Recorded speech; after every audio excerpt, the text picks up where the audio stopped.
Meus irmãos, boa noite, a graça e a paz de Jesus.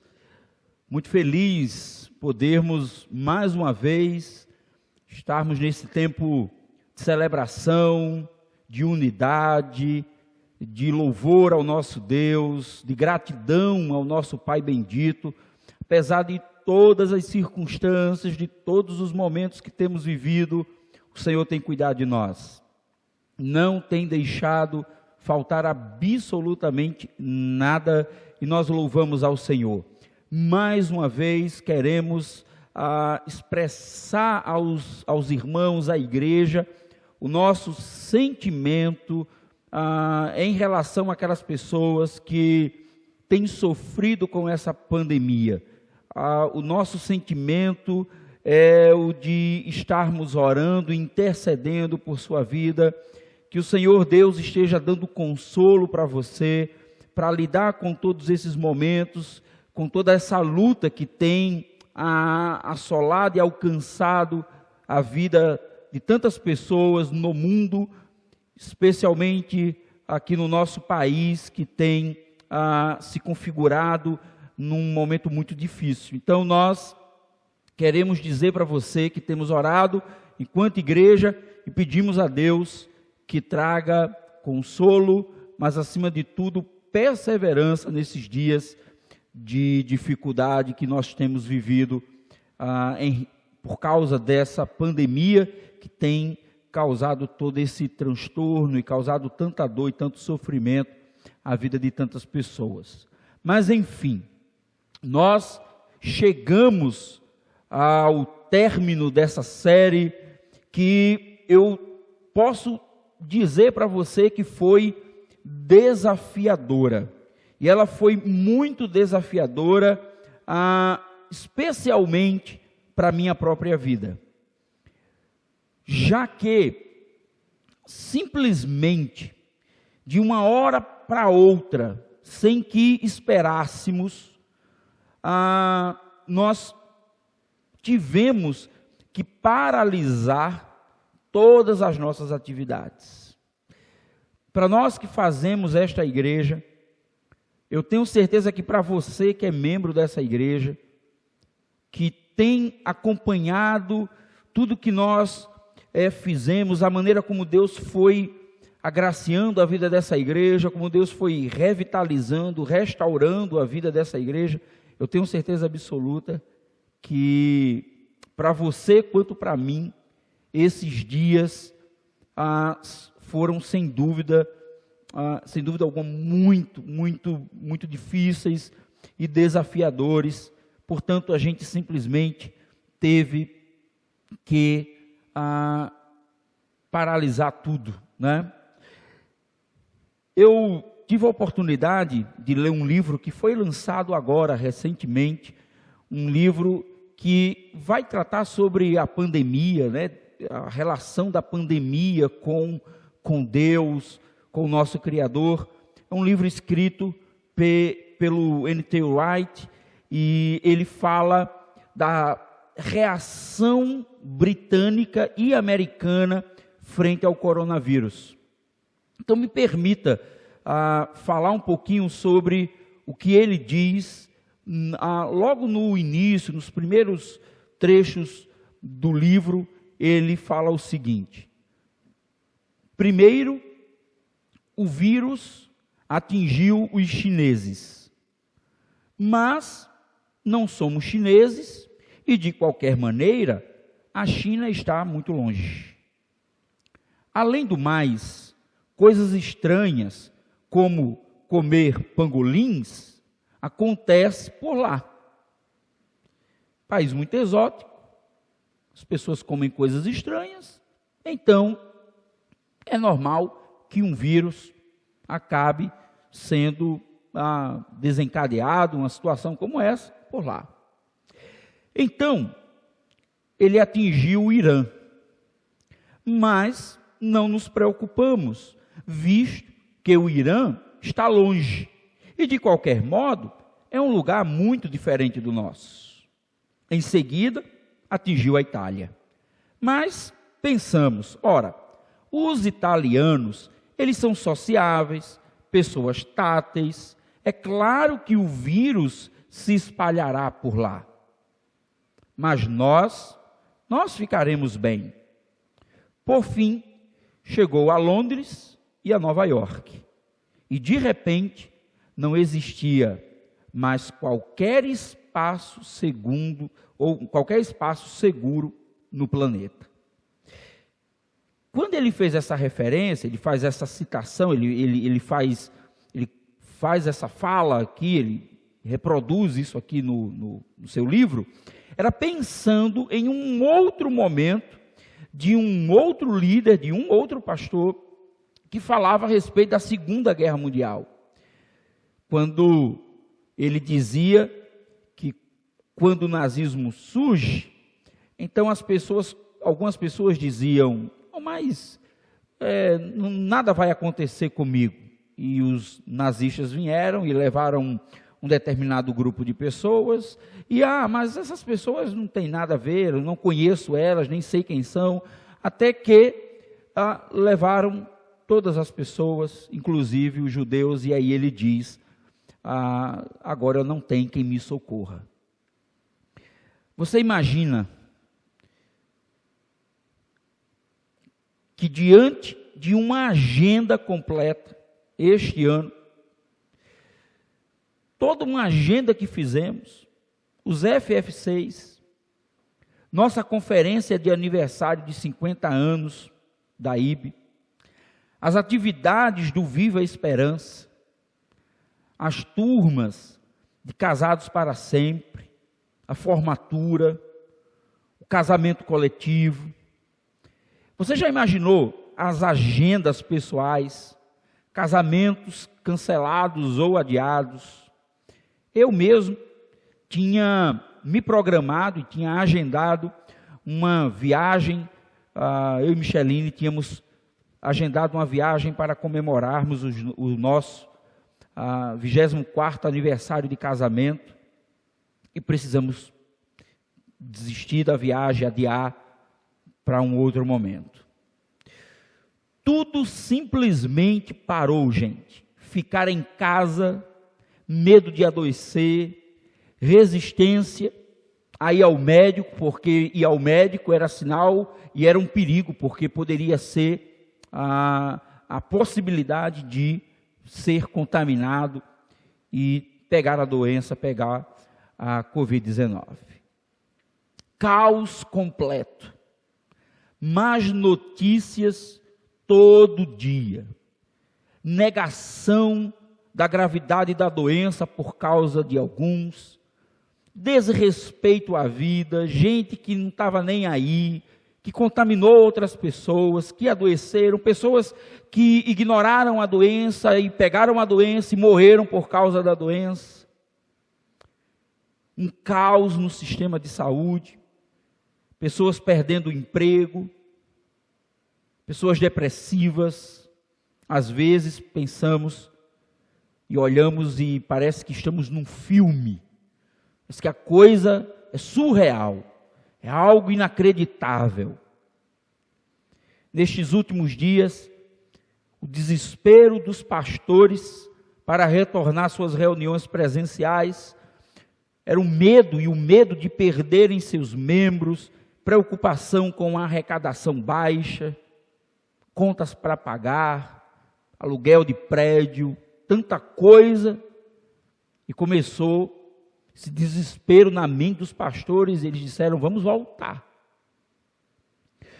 Todo esse contexto, ele nos levou a pensar sobre como poderíamos dar uma resposta à nossa própria comunidade, como fazer conviver juntas incertezas do futuro e esperança.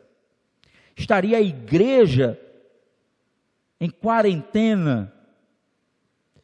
Começamos nossa busca por essa resposta lá em Lucas capítulo 10, e a primeira pista que nos foi dada foi que aqueles que são discípulos de Jesus, eles são movidos pela compaixão pelos que estão moribundos no meio das estradas, dos caminhos afora.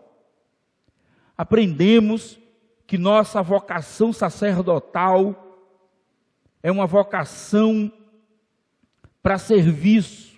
Tanto a nossa vocação sacerdotal e tanto a nossa vocação de serviço, elas devem ser vividas também, ou até muito mais vivida fora do contexto do templo. Os discípulos de Jesus são chamados para viver essa realidade muito mais fora dessa estrutura do que dentro dela. Nós aprendemos então a lidar com o fato de que ser discípulo de Jesus é estar no caminho. Na semana seguinte, nós vimos que a dispersão dos irmãos por ocasião da morte de Estevão, nós vimos, nosso texto foi em Atos, capítulo 19, levou os discípulos a pregarem para os que não fossem judeus. Semana passada, nós vimos que Jesus estabeleceu que a cruz é o preço para quem quer caminhar com Ele.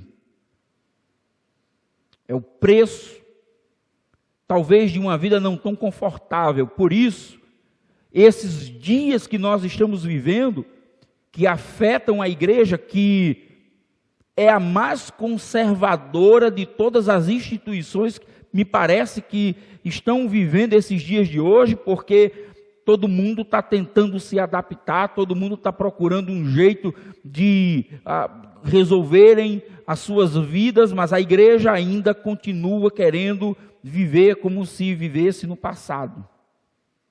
Não que nós não vamos voltar a ter relacionamentos, na verdade nós somos feitos disso. Não é que nós não vamos voltar a nos reunir novamente. O fato é que esse novo tempo demanda uma reflexão e demanda de nós repensarmos e reavaliarmos tudo que já vivemos, e não podemos construir o futuro nostalgicamente, achando que nós podemos viver tudo que vivemos até um tempo atrás. Acredite, meu irmão, muita coisa mudou e muita coisa vai ser radicalmente diferente. Radicalmente diferente. Hoje eu gostaria de concluir essa nossa série lembrando de um episódio que marcou definitivamente a vida do povo hebreu. Próximos a entrarem na terra que o Senhor havia prometido, o povo decide enviar 12 homens para espiar a terra e comprovar o que Deus tinha prometido. O que sucede a esse momento pode nos ensinar muito sobre medo, desespero, perseverança e certeza. Então eu quero lhe convidar para lermos juntos Números capítulo 14, a partir do verso 1, texto da palavra de Deus, que diz o seguinte: naquela noite, toda a comunidade começou a chorar em alta voz. Todos os israelitas queixaram-se contra Moisés e contra Arão. E toda a comunidade lhes disse: quem dera tivéssemos morrido no Egito, ou neste deserto, porque o Senhor está nos trazendo para esta terra. Porque Ele nos traz para essa terra? Só para nos deixar cair a espada? Nossas mulheres e nossos filhos serão tomados como despojo de guerra. Não seria melhor voltar para o Egito? E disseram uns aos outros: escolheremos um chefe e voltaremos para o Egito. Então Moisés e Arão prostraram-se rosto em terra diante de toda a assembleia dos israelitas. Josué, filho de Num, e Calebe, filho de Jefoné, dentre os que haviam observado a terra, rasgaram as suas vestes e disseram a toda a comunidade dos israelitas: a terra que percorremos em missão de reconhecimento, é uma terra excelente. Se o Senhor se agradar de nós, Ele nos fará entrar nessa terra onde manam leite e mel, e dará a nós, Somente não sejam rebeldes contra o Senhor, e não tenham medo do povo da terra, porque nós os devoraremos como se fossem pão. A proteção deles se foi, mas o Senhor está conosco, não tenham medo deles.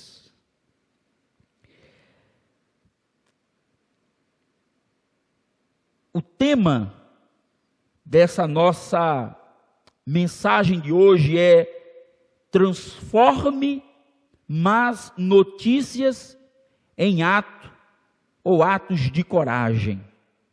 E o primeiro ponto, o primeiro aspecto desse momento histórico da vida do povo hebreu,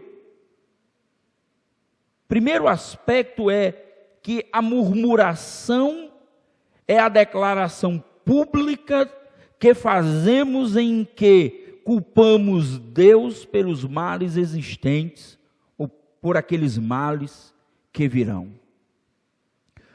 O povo estava prestes a entrar na terra de Canaã.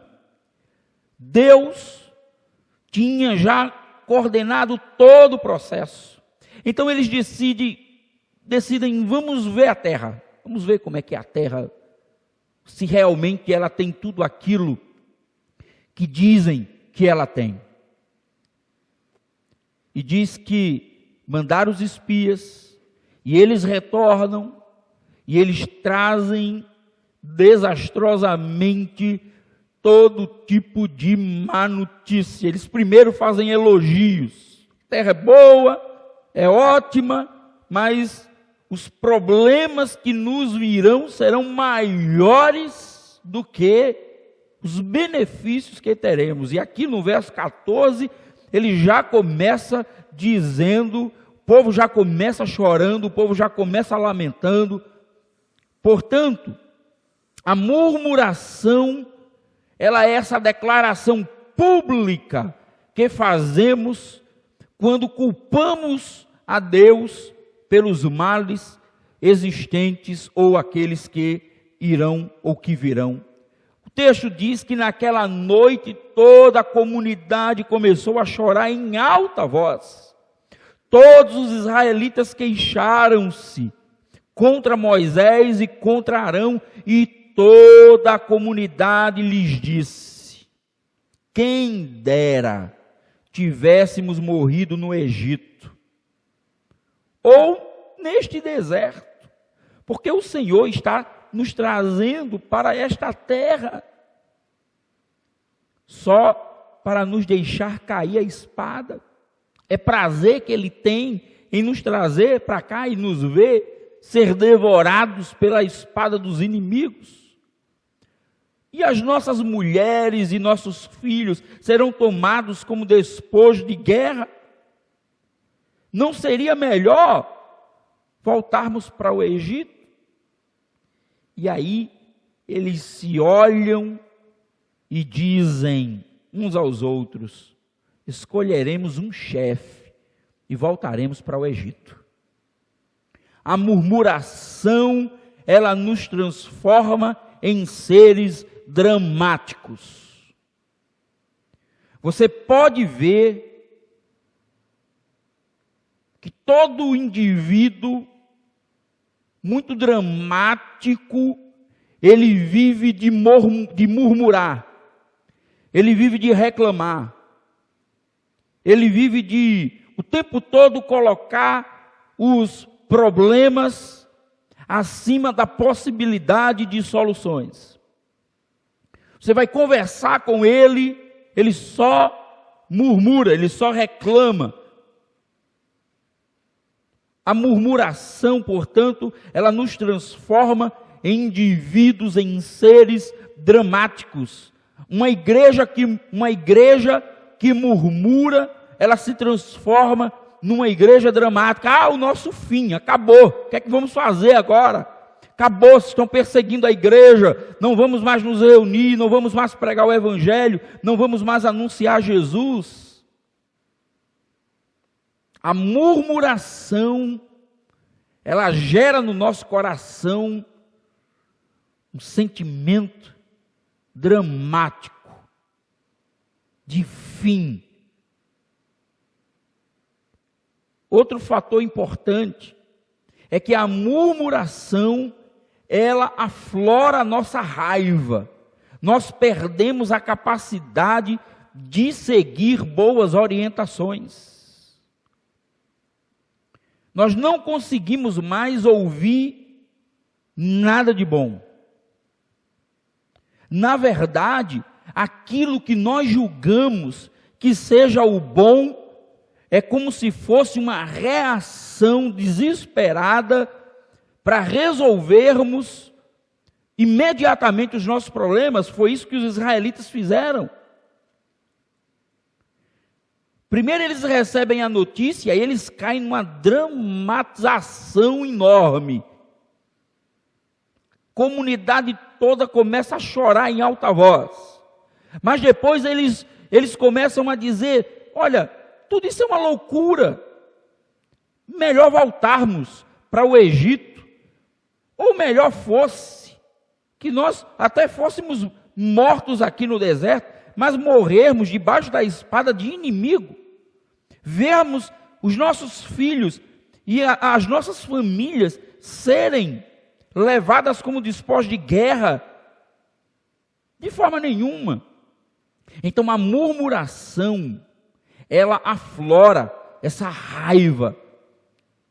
Deus é culpado de tudo isso. A culpa é dele. Se não fosse ele, nós não estaríamos aqui onde estamos agora. Então nós perdemos a capacidade de seguir boas orientações. O que nós queremos é voltar tudo como era antes. Melhor a escravidão no Egito do que a possibilidade de um futuro de liberdade em outro lugar, mesmo que isso implique em que nós teremos que enfrentar muita luta. Terceiro lugar, a murmuração nos cega e nos faz olhar para os dias ruins do passado como coisa boa.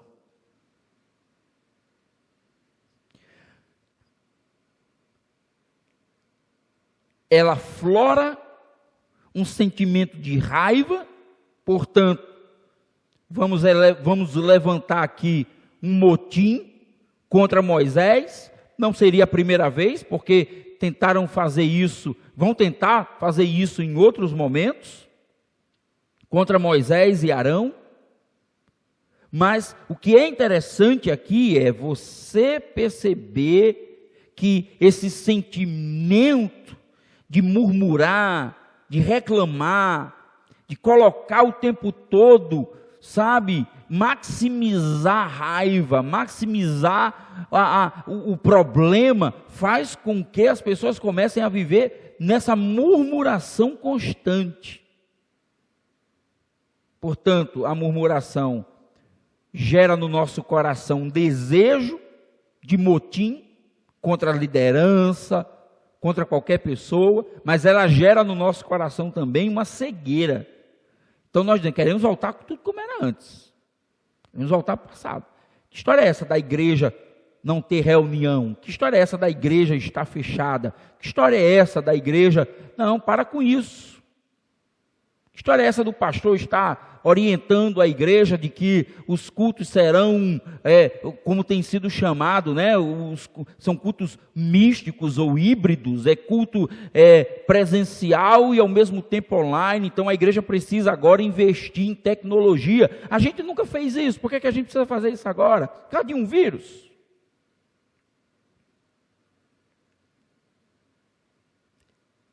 Nós precisamos conectar a nossa mente com aquilo que Deus quer, mas precisamos estar conectados com um novo tempo, com um novo momento. E a nossa igreja, Igreja Batista Esperança, ela está pensando como pode aproveitar esse momento. Primeiro, se ela tiver que maximizar alguma coisa, vai ser a sua capacidade de comunicar o Evangelho, mesmo que isso precise ser feito por meio de internet, de tecnologia, mas nós não vamos deixar de cumprir o nosso papel. Deus nos deu uma ferramenta fantástica. O nosso último culto presencial foi o encerramento do FFC. Uma ferramenta extraordinária de evangelização, de impacto na vida das pessoas. O fato de não podermos fazer FFC, pelo menos até o final do ano, e nem temos garantia de que voltaremos a ter ele, pelo menos no primeiro semestre do ano que vem, isso não faz da igreja uma inútil. Nós agora vamos ter que procurar outras formas de alcançar o coração das pessoas. Eu vou lhe dizer uma é, faça vídeos, faça grupo pequeno, convide seus parentes. Essa semana, 2 semanas atrás, aliás, uma irmã entrou em contato comigo e disse: pastor, eu quero abrir um grupo pequeno, virtual, com a minha família. E eu conversei com ela, e ela disse: estou pronta, estou me organizando, e nós vamos juntos treinar essa irmã para ela usar os meios necessários para poder realizar o seu grupo pequeno. É oportunidade, gente. Então tem irmãos, me parece, que estão dentro de casa, de braços cruzados, dizendo: meu Deus, nós não vamos mais voltar a ter o culto, que saudade. Eu estou morrendo de saudade de dar um abraço em você. Não vejo a hora de podermos nos abraçar, porque nós somos feitos assim. Somos de carne e osso. Mas olhe, enquanto esse dia não chega, pregue o Evangelho, anuncie. Não se contente em ficar lamentando, em ficar murmurando. Procure agir, testemunhe. Mas existe um segundo aspecto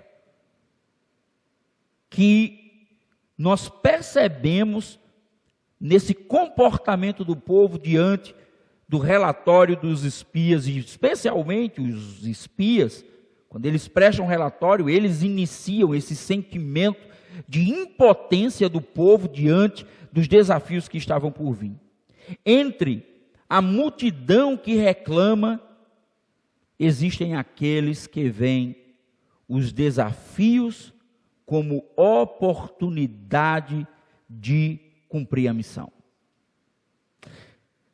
Tem gente que olha e diz: espera, calma, não é assim. Veja, semana passada, Pedro, diante da fala de Jesus de que estaria indo para a cruz, Pedro diz: Senhor, tenha misericórdia de você, não permita que isso aconteça, jamais, nunca o Senhor irá morrer, nunca, dessa forma nunca. Estava cego para uma oportunidade e estava cego para ver o que Deus estava querendo vislumbrar, o que Deus estava fazendo, né? Como Deus estava criando o caminho e a forma de trazer salvação e redenção para o povo. Mas a mente estava fechada, os olhos estavam cegos, não conseguia ver. Ora, sempre vai existir no meio da multidão aqueles que não se conformam com os relatórios ruins. Então Moisés e Arão prostraram-se, rosto em terra, diante de toda a assembleia dos israelitas.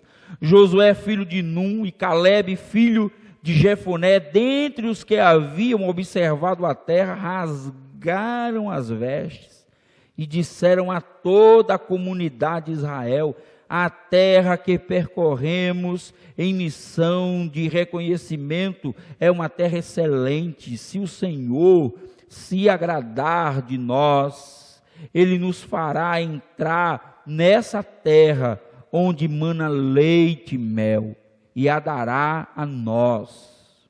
somente não sejam rebeldes contra o Senhor e não tenham medo do povo da terra, porque nós os devoraremos como se fossem pão. A proteção deles se foi, mas o Senhor está conosco. Não tenham medo deles. Não tenha medo dos novos tempos. Moisés e Arão representam, esse desespero diante da rebeldia do povo. São os líderes que colocam a mão na cabeça e dizem: meu Deus. E aí eles dizem: temos que parar esse povo, senão Deus vai consumir essa gente, vai exterminá-los. Mas Josué e Calebe rasgam as vestes em sinal de revolta contra a atitude do povo. Moisés e Arão se prostram, põem a cabeça no chão e dizem: estamos perdidos. Deus agora elimina todo mundo. Josué e Calebe rasgam as vestes e se revoltam contra a atitude do povo. Eu acho que eu preguei isso outro dia. Já nesse tempo de pandemia, existem aquelas pessoas que aprenderam a viver resignadas, aprenderam a se calar diante do caos e dizer: é assim mesmo, fazer o quê? Não temos para onde ir, não temos o que fazer. Ou nós temos aqueles que olham a situação e dizem: chegou a hora de enfrentarmos esses desafios de uma maneira diferente. O que nos revela a fala de Josué e Calebe? Primeiro, enquanto os outros fazem um misto de notícia boa e notícia ruim que apavora o povo, Josué e Calebe dizem: a terra é boa. Tem coisa boa nos esperando no futuro. Então, irmãos, é o seguinte: existem aqueles que põem a mão na cabeça e dizem: está tudo acabado. Existem aqueles que olham e dizem assim: gente, fala sério, isso é uma bobagem. Está vendo que esse vírus não é tudo isso? Está vendo? Isso é conversa, isso é história. Isso é coisa de televisão, é coisa de mídia, é coisa de repórter, é coisa de jornal. Então você tem o resignado, que é aquele que põe a mão na cabeça, mas você tem aquele que minimiza. Mas existe um outro grupo. É o grupo de Josué e Calebe. É o grupo que olha e diz assim: tem futuro lá na frente. Tem coisa excelente lá na frente. Possa ser que não seja, mas do mesmo jeito que era antes. Mas tem coisa boa. E eu preciso ver o que é que tem de bom lá na frente. Então eu quero que você, meu irmão, membro dessa igreja, entenda uma coisa. E não importa a sua idade. Eu quero que você entenda que nós, como igreja, faremos todo o esforço possível para entendermos esses novos tempos e nos colocarmos na brecha para sermos então essa agência que comunica o reino de Deus às pessoas, mesmo nesses tempos diferentes, mesmo em dias diferentes, aonde tudo vai ser diferente.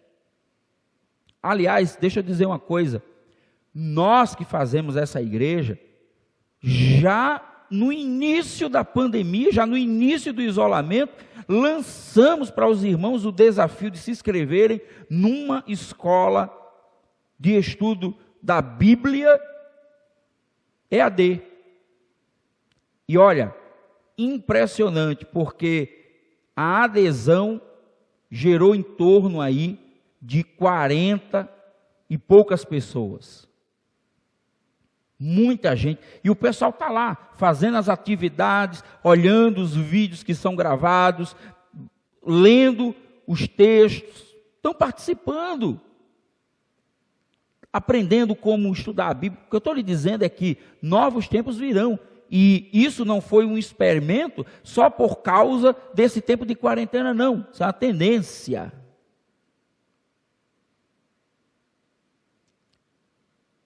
Outra coisa importante é que Josué e Caleb, eles percebem que uma questão de obediência é necessária para alcançar o objetivo.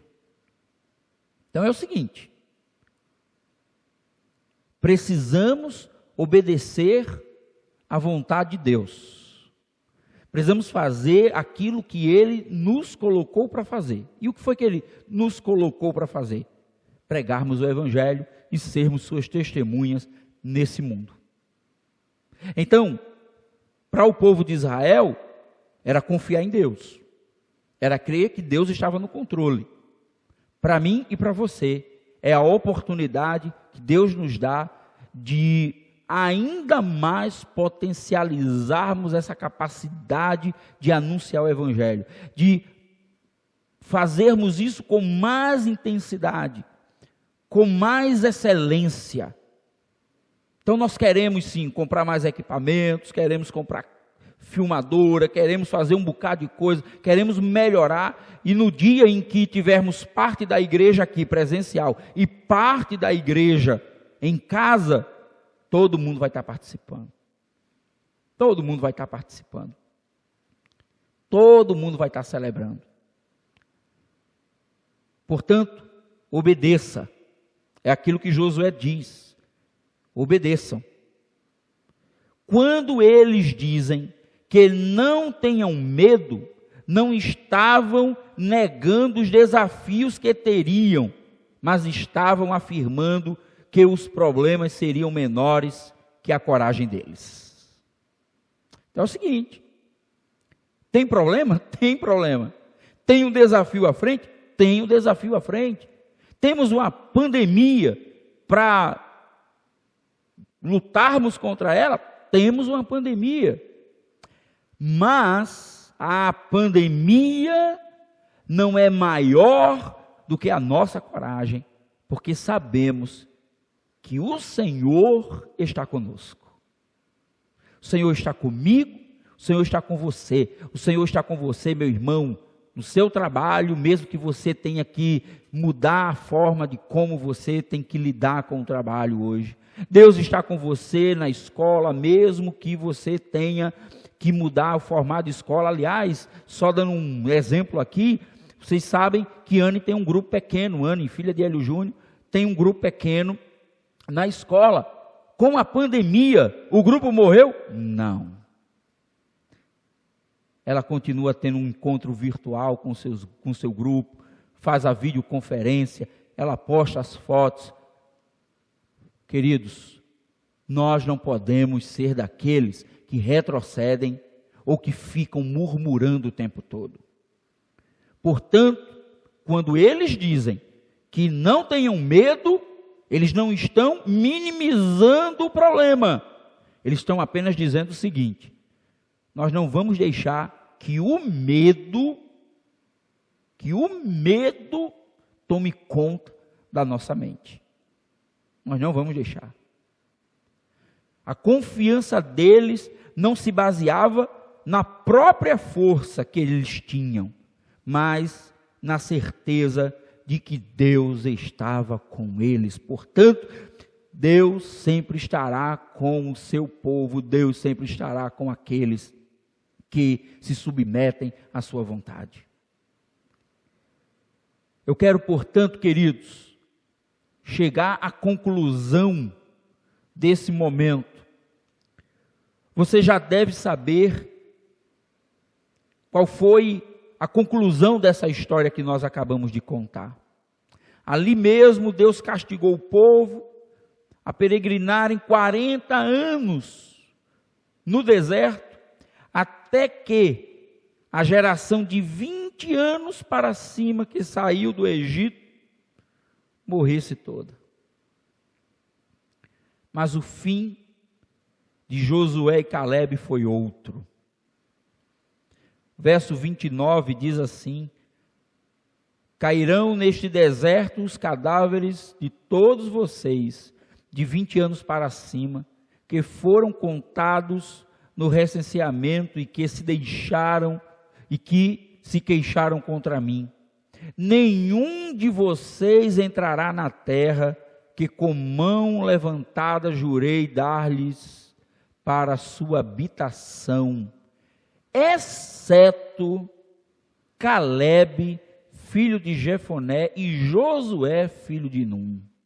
Mas, quanto aos seus filhos, sobre os quais vocês disseram que seriam tomados como despojo de guerra, eu os farei entrar para desfrutarem a terra que vocês rejeitaram.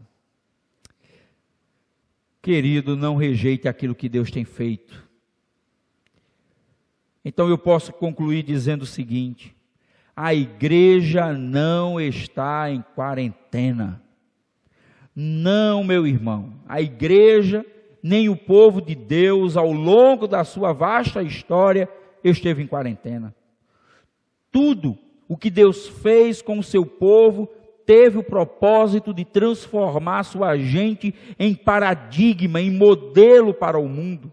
Nesses dias, a igreja do Senhor nunca foi tão necessária. O povo de Deus está sendo chamado para ir à guerra contra um inimigo que tem destruído a nossa existência. O pecado, a idolatria dos nossos dias tem sido esse grande inimigo. Vamos marchar em vitória, pois é certo que nosso Deus, Ele está conosco. Louvado seja o nome do Senhor. A igreja não está em quarentena. Eu estou em isolamento social. Você está. Mas o corpo vivo de Jesus continua atuando no mundo. A igreja de Jesus continua sendo proclamadora das boas notícias de que Jesus é Senhor e que pôs os pés nesta terra, que morreu, que ressuscitou ao terceiro dia, que está à destra do Pai Todo-Poderoso, que continua governando a história, que um dia voltará, que todos nós iremos ressuscitar, reinaremos com o Senhor e não haverá mais vírus, não haverá mais choro, não haverá mais pranto, porque a Bíblia diz, a palavra do Senhor diz que Ele enxugará dos nossos olhos toda lágrima. Então você só tem motivo para se alegrar. Não questione o futuro que Deus estabeleceu. Não ache que você precisa defender as causas de Deus. Simplesmente cumpra o seu papel de discípulo. Proclame, anuncie, fale do Senhor, ensine a verdade, ensine o Evangelho, dê demonstração na sua vida de que você pertence ao Senhor. E vai uma dica aqui, ó. Vai uma dica aqui. Para de perder tempo. Para de perder tempo nas redes sociais, discutindo aquilo que não vai trazer edificação para a sua vida, nem para a vida de outras pessoas. Faça uma retrospectiva lá nas suas redes sociais. Vai lá nas redes sociais e procura ver qual foi a última postagem que você fez, em que você engrandeceu o nome do Senhor. Vai lá nas redes sociais e dá uma olhada qual foi a última vez em que você postou uma frase, um versículo bíblico, uma frase que fale da grandeza, da bondade de Deus. Vê qual foi a última vez que você foi lá no grupo da igreja, no grupo da família, em que você deu um testemunho da graça de Jesus, depois você compara com a quantidade de postagens sobre política, piadas, bobagem. Qual foi a última vez em que você enalteceu o nome do Senhor Jesus?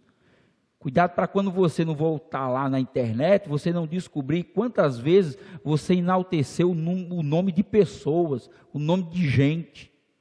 Isso é idolatria.